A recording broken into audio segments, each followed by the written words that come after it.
Hey guys, welcome to today's video. Today I'm installing the NSX knock bushing. This is for a steering rack on manual rack NSXs. What this does is it replaces, I believe, a worn out bushing, plastic bushing that the OEM has and wears and deteriorates. You can see the brass bushing right there as installed.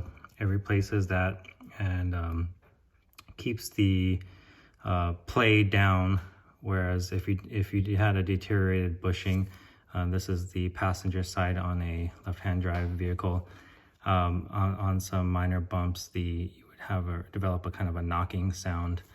So this was created by a guy named Les in Australia in order to get rid of that knock and take up that slack. And here's the instructions that it comes with. As far as what you get, this is all you receive, and this one pager with pictures on the back. Basically, it took about a month to get from Australia, probably about 1 week, week and a half of shipping time. The rest of it was just trying to communicate with Les. And these instructions, if this is a slight little bit of a review, these instructions are kind of the new procedure today says. They're just copy and paste from a forum post on NSX Prime. It doesn't really tell you how to install it. Luckily, obviously, I know how to install it because I stumbled upon his YouTube video where you install it and you use the washer on the arm to basically use it to press it in. Once you turn your steering wheel the opposite way, I'll show you. But just a little review on the install. It's not really a great install procedure here. It's basically the new procedure is just showing you that you don't need to remove the tie rod end. You can do it without losing, without unscrewing your tie rod end.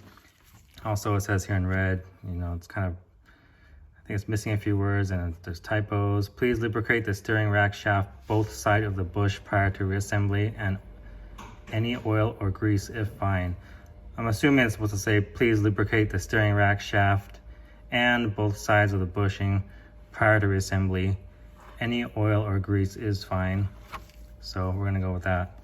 But it's got these three pictures that don't really do much for you. So the part itself is just basically a brass sleeve. Very simple and straightforward.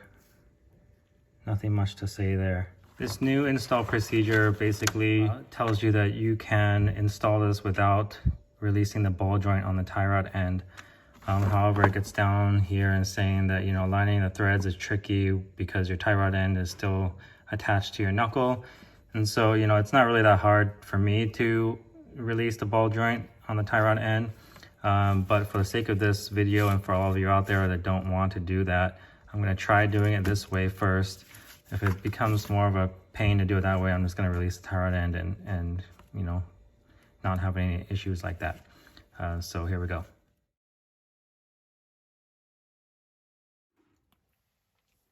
Here are the tools you're going to need for this job.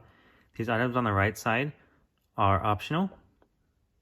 Whether you need them or not is going to depend on if you choose to separate the ball joint on the tie rod end. If you choose to do so, you're obviously going to need a ball joint separator. This is an OEM Tools brand 27308. To go along with this, you're going to need a 24mm socket with the appropriate ratchet, a 17mm socket for the castle nut on the ball joint itself, a cotter pin for the castle nut on the ball joint, and the appropriate torque wrench capable of doing 33 foot-pounds. So again, those are optional. These other items are pretty much what you're going to need. So we'll start off with these boot clamps. This is an aftermarket piece, but they all pretty much function the same way. I'll link these in the description below, along with all the special tools required. This is a special tool that you're going to need to tighten the boot clamp on.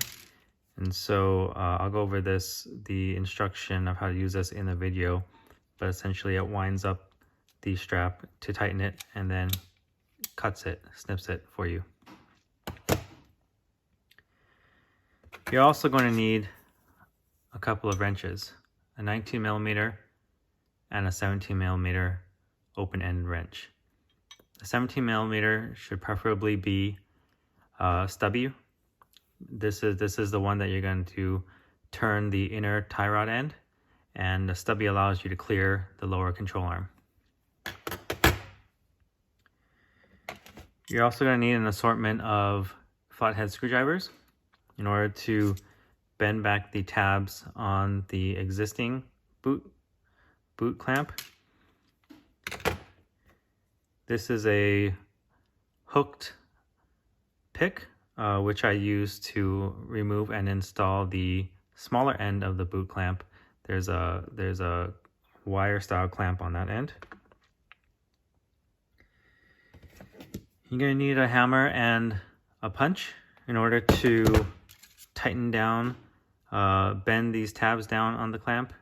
So how this clamp works is it's going to go through the slot right here.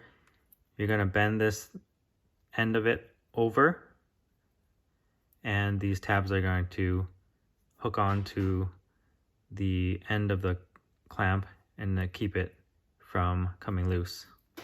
You're also going to need some kind of grease or oil to lightly lubricate the steering rack and the knock bushing. You may need some tin snips or some strong wire cutters in order to cut the excess off of the boot clamp. And you'll need a couple pliers options to help you bend these tabs and in general just manipulate the boot clamp, maybe the OEM one, to remove it off of the boot. I'm also going to use this hard cap chisel. I'm going to use this to bend the tabs back on this piece. You'll see during the installation, but this is also what you're going to want to purchase. This is a new lock washer, part number 53536 SB2000. This is a very important part. This is what's going to lock the inner tie rod end into the steering rack. So one side locks into the steering rack. The other side, you're going to bend opposite sides onto the inner tie rod end. And so that's where I'm going to use the chisel to get in behind here and bend the tabs back. So you may be able to reuse your existing one, and if you bend it back, but it's not recommended. It's definitely recommended to purchase a brand new one. That way you won't have any issues with it breaking in the future, because it would be really important for your tie rod and your inner tie rod to stay attached to your steering rack.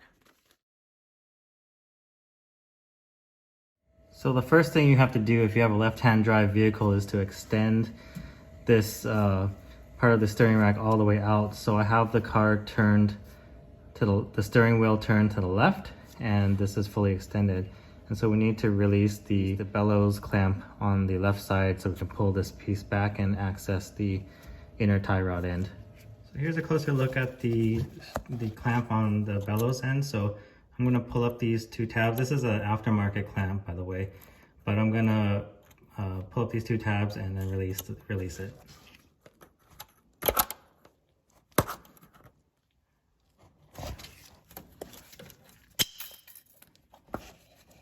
Okay, with the bellows pulled back, so this is the joint that allows you to install this without removing the tie rod end over here. So you can see there's this washer right here that's bent to keep this piece from turning. We're gonna have to bend back these tabs so we can start turning this piece right here that's facing the grease and release the whole inner tie rod end from the steering rack. And so this this plate right here is what's we're gonna use to push. We're gonna put the brass bushing on this shaft right here, and we're gonna use this plate to push it in this way. Here's a better look at the washer that we need to release. There's these bent down tabs. That's 180 degrees from the other, so one on both sides. You're gonna have to undo these tabs because those tabs are what keep this piece right here from rotating. So you're gonna want to pick up a replacement for this washer for when you go back to install everything. I'll link it in the description below. All right, so I'm gonna try to bend these back.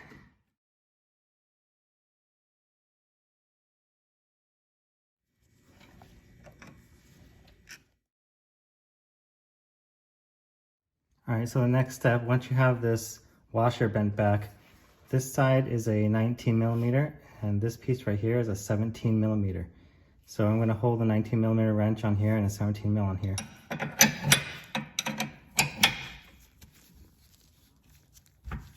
I forgot to mention I have my jack with a piece of wood underneath my arm, jacking up the knuckle so that this piece is straighter. With the knuckle down, there wasn't enough clearance between this piece that I need to get my wrench on and this piece right here. So I had to straighten it out in order to get a good gap between both sides. So it's good to have a stubby wrench here.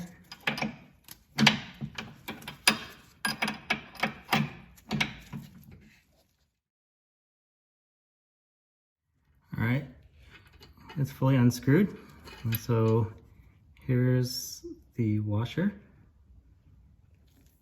And then here you get a better look at the other washer that you need to deform.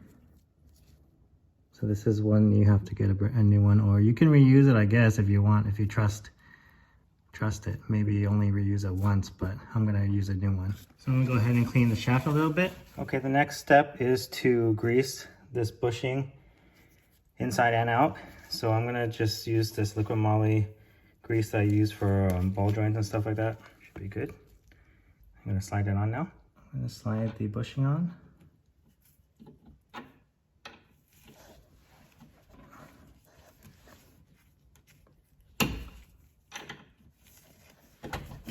All right.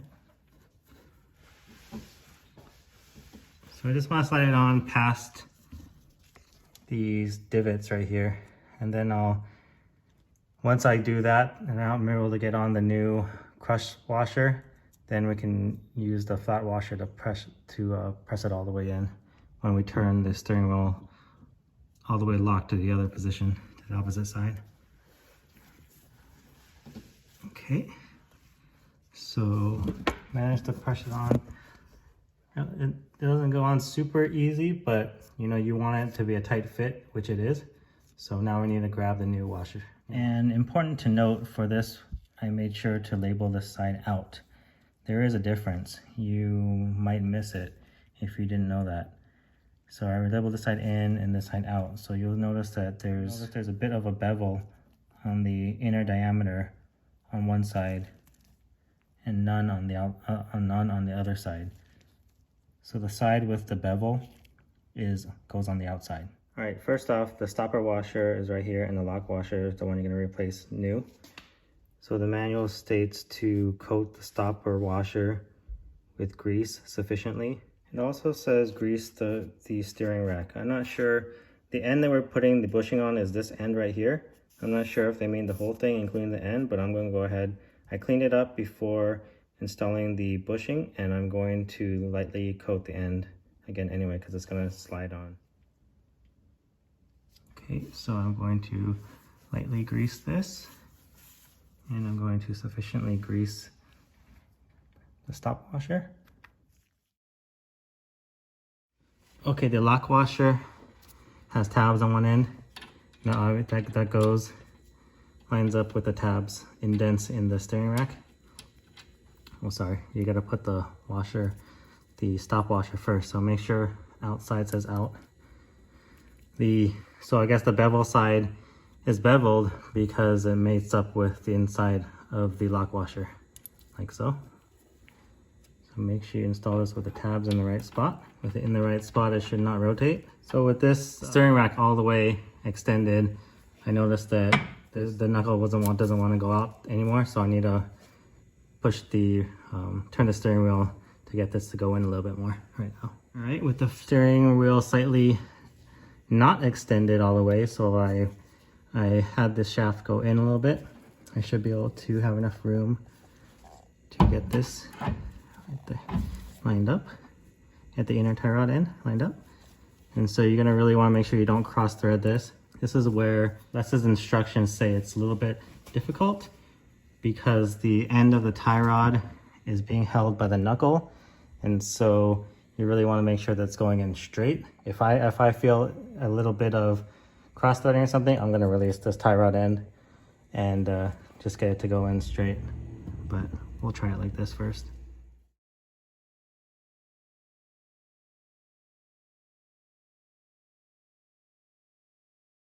Okay, I don't really have the patience to do this. When you start turning this whole thing starts pivoting. And so I'm just gonna go ahead and release the ball joint because I don't want to cross thread this. If you don't have a ball joint press, or you don't want to release your tie rod end for some reason, you know, you're just gonna have to sit here, be patient, and get this to line up, and make sure it just catches the threads. My plan was to line up the threads, then start catching threads, and then line up this washer afterwards. But I'm gonna go ahead and release the ball joint. All right, with the tie rod end and inner tie rod end separated, I'm gonna go ahead and easily screw this in. Okay, I turned the steering wheel so the shaft will go in and give me a little more room to turn the tie rod end. I'm gonna line up the tabs and I'm gonna screw this in. All right. Let me line up these tabs. All right, with the tabs lined up, I'm gonna tighten. Okay, so one thing I didn't foresee is I need to push the bushing in more so I can put my wrench on the steering rack. All right. Now I can finish screwing the tie rod in. I can grab my 19mm on the steering rack end and then grab your 17 on this end and tighten. Grab my longer wrench to get more leverage. Now with that tightened, you need to bend these tabs down onto the flat sides of that 17mm. So tab down on the top and tab down on the bottom. So I have this chisel right here, and I'm using to get behind the lock washer and bend it back.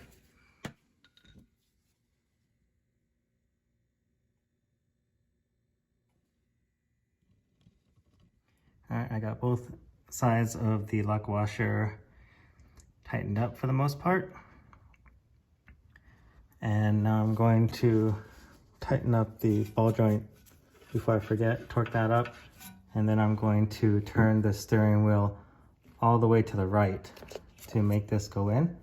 And this stop washer should push this new knock bushing all the way into its resting spot right in there. So I'll go ahead and do that without the boot on so I can show you where it ends up. Okay, this nut is a 17mm and goes on at 33 foot-pounds. Don't forget the cotter pin.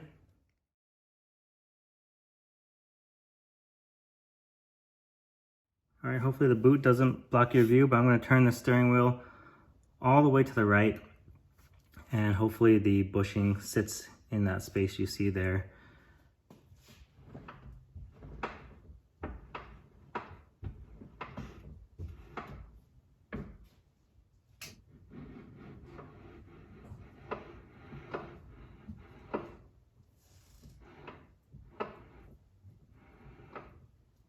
All right, looks good. So you can see that the knock bushing is in its resting place taking up a gap between the gear housing and the steering rack.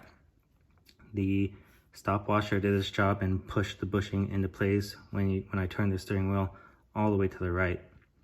So all we need to do now is set the steering wheel straight so that the bellows can reach the gear housing and put a new strap on it, and we're done. As far as special tools go, you're gonna need this boot clamp tool along with some clamps. It's pretty easy to use. You stick this through here, through this black piece, all the way through this piece right here, and you crank this and it winds it up tight, and then you snip it off by doing that. So I will show you how to do it on the car when the time comes. Okay, so I'm gonna move the bellows back into position. Okay, so we're gonna take the strap and feed it through. Okay, and if you have one that's too long like mine, the idea is that when it goes through, you use this mechanism to wind it up. So if there's too much slack, it's gonna wind up too much in here and get in the way. So you wanna cut this down. So I'm gonna leave maybe 4 or 5 inches on there.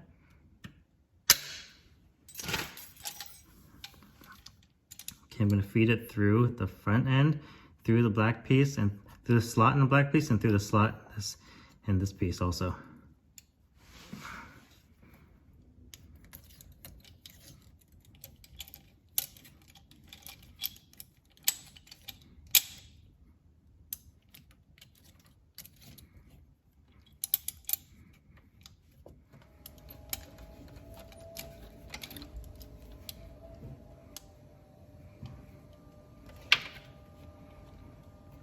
So this part's gonna be kind of hard to do in the confines of this area, but when you tighten this, get to the point where this is tightened, you need to fold it over on itself before you cut it with this lever. So I'm not able to fold it over too much. So I'm gonna fold as much as I can and then cut it. All right, so like that. And so once it's folded over, that's what keeps the tension on it. And so once you have it like that, you can hammer this piece down. So what I'm gonna do is take a little bit of a little hammer. Careful not to hammer these tabs down yet. So I'm hitting it right at this corner right here. So I'm gonna grab a punch.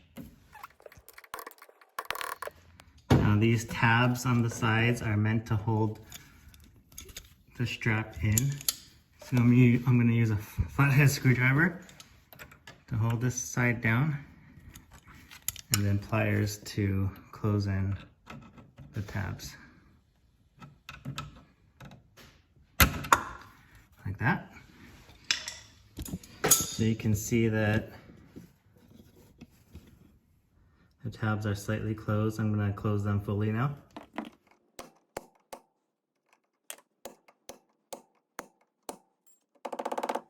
So as you can see, here is the strap on tight with the tabs keeping it bent into place, and it's nice and tight.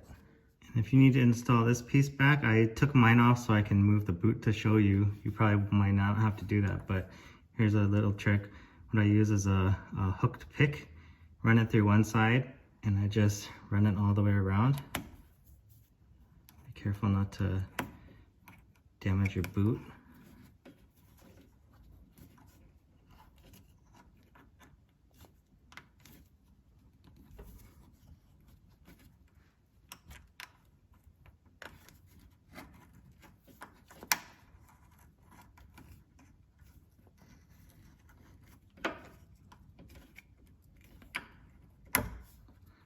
Go. That's on. So that concludes the knock bushing install on the manual steering rack NSXs. If you have any questions or comments, let me know below. Thanks. All right, so what do I think about the steering rack bushing since I've had it installed for roughly 24 hours? So I'll go over the purchase process first. Basically, a NSX Prime member named Les Dombey from Australia created this bushing, and you basically just have to email him and send him friends and family payment via PayPal for about $136 USD. It took about 3 weeks for me to receive it. That's from ordering it to it arriving on my doorstep. So, first things first, if you don't feel comfortable sending a friends and family payment, this may not be for you. Internationally, of course, I'm not sure if he'll accept, he may accept goods and services if you want to pay the extra percentage. I'm not sure. You'd have to ask him. But I had no problem sending him friends and family, just because I saw that, he's been doing it for a long time. He's well known on the forums, and I don't think he would, risk his reputation over such a small amount of money. It's not thousands of dollars or anything like that. So I felt comfortable sending him the money. To the instructions. So I showed you guys the instructions when I was installing it. You basically just copied and pasted a forum members post, which I thought was kind of lacking. It didn't really go into the complete installation. Like, for example, how to actually press in the bushing. You do it by installing it and turning the steering wheel all the way to the right to press it in. May or may not be self-explanatory for some people, but I think he's just banking on the fact that people might see his posts on Prime. And just so happens, like right now, Prime has been down for about a week and counting. So yeah, in my opinion, he should really just include a simple 1, 2, 3, 4, 5 step process of installing this bushing. It's really easy, so it's not that hard to write down some instructions for people and provide some actual pictures. Well, that's part of the reason why I'm making this video, is to help you guys out in installation and letting you know what you're getting yourselves into. So having that said, how's the bushing performing? The bushing has fixed 2 issues. You may be wondering, why is there 2 issues? It's called a knock bushing, and you're only getting it to fix the knocking sound. Yes, it has fixed the common knocking sound you get when you go over speed bumps or uneven driveways or something like that on the passenger side. For me, I also had a steering wheel shake or vibration at highway speed, similar to what you would get with an unbalanced wheel. A steering wheel vibration at around 65 to 70 miles per hour. I'll insert a video.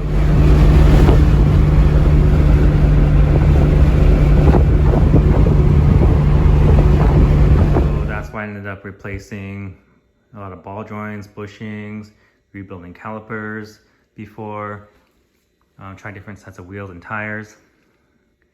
It all came down to this bushing. I've always known about this bushing, but I asked the NSX rack repair guys if, the steering rack bushing or lack thereof would cause a steering wheel shake. And they were pretty confident that they said that they never seen a steering wheel shake that contribute to a steering wheel shake. So I never ended up trying that. Fast forward, I replaced everything that I did and still have a steering wheel shake. So one of the other NSX guys, local NSX guys, told me that he recently had the steering wheel shake, same as I did. He tried the bushing, and it was night and day difference, and fixed the issue. So that obviously piqued my interest. I run out of things to do. So I went ahead and ordered the knock bushing from Australia, installed it. And I can say, wow, he was not lying. It is a true night and day difference.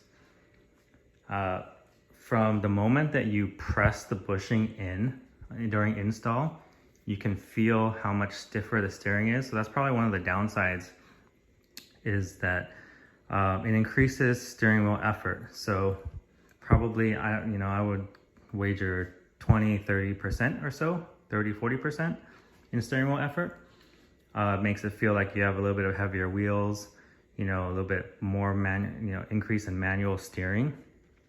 But and that's 100% of the time, whether you are at low speed or even surprisingly at not surprisingly at high speed. So that's probably what the thing I notice the most is, with a manual steering rack car, you'll notice the steering wheel effort in general is tougher at low speed, like when you're parking and stuff like that.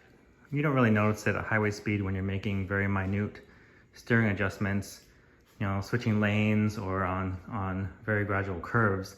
But with the knock bushing, because the steering effort has increased throughout, because the bushing, you know, basically is on the rack whenever it's moving, I noticed the steering wheel increased effort needed even on the highway when switching lanes and things like that. So it's a small price to pay, in my opinion, if you're experiencing a steering wheel shake, because for me, since it fixed my issue, the steering wheel vibration issue, I will gladly trade that extra effort needed. The steering wheel is extremely solid now, and it's so much more of a joy to drive. So that's the great news. This was, you know, I drove it to San Diego from Orange County, which is about 80, 90 miles one way, so 160-ish miles round trip, all highway, and the steering was rock solid the entire way.